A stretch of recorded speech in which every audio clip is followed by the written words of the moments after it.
The women's soccer team was saying you win some, you lose some this week. The men tied one and lost one. And one tennis player did something no other tennis player has done before.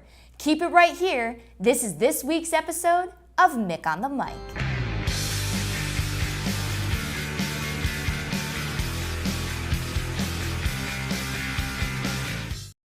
All right, let's jump right in. Ladies first, as they say. The women's soccer team was away on September 15th versus the NYIT Bears for their first ECC game. NYIT had two different players score in the game that saw the Redhawks get outshot 15-3. For all you that are not math whizzes out there, that's 5 Bear shots to Roberts' 1. Roberts was unable to come up with a shot in the first half and 3 in the second, with a total of 2 on goal for the game. The Bears opened up the scoring in the 64th minute as Hannah Franco fired off a shot with her left foot that hit the middle of the crossbar and over the goal line to make it 1-0. Only a few minutes later, NYIT would catch another break after being awarded a penalty kick in the 68th minute. The penalty kick was a result of Redhawks goalkeeper Kelsey Brinkle attempting to break up a play inside the box but ended up committing the foul, tripping up the opposing attacker.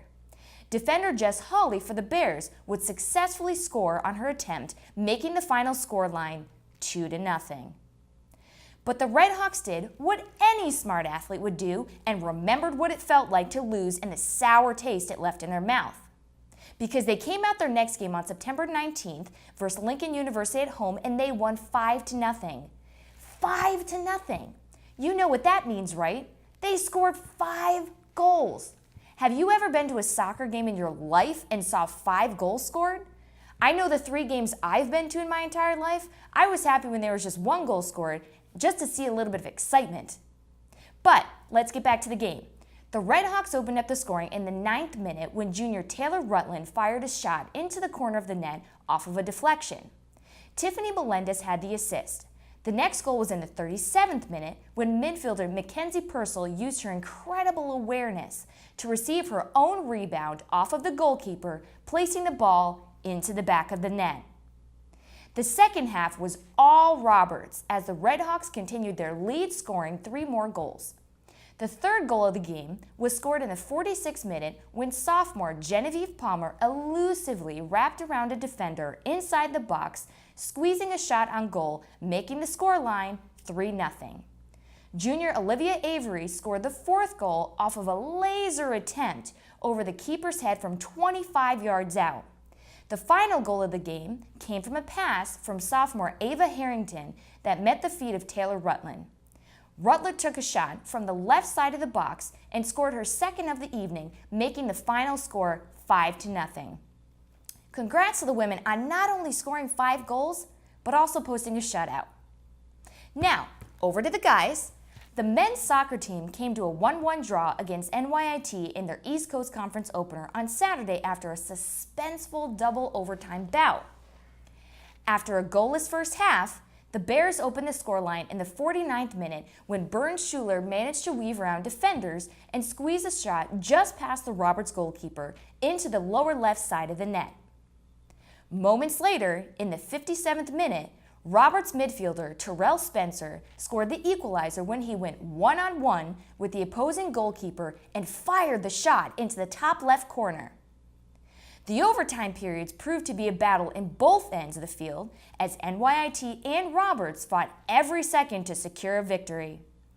The Redhawks almost managed to sneak in a last-minute goal in the second overtime period when a perfectly timed pass from freshman Dylan Ruiz met the feet of Spencer.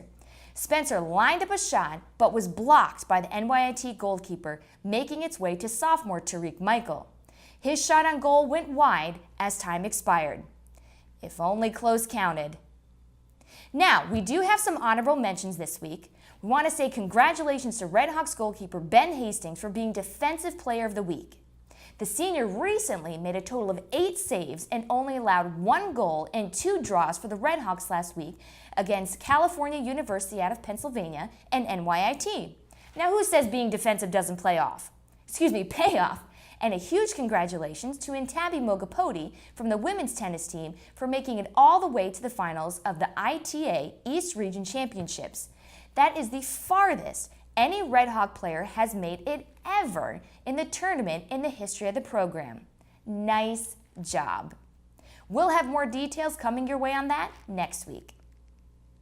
Well, that's going to be all we have time for today.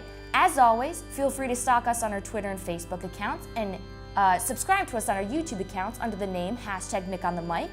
And if there's a story about Red Hawk sports you would like to see covered, let me know. Send me a message on the social media platforms and we'll see what we can do. Until next time, this has been one more episode of Mick on the Mic.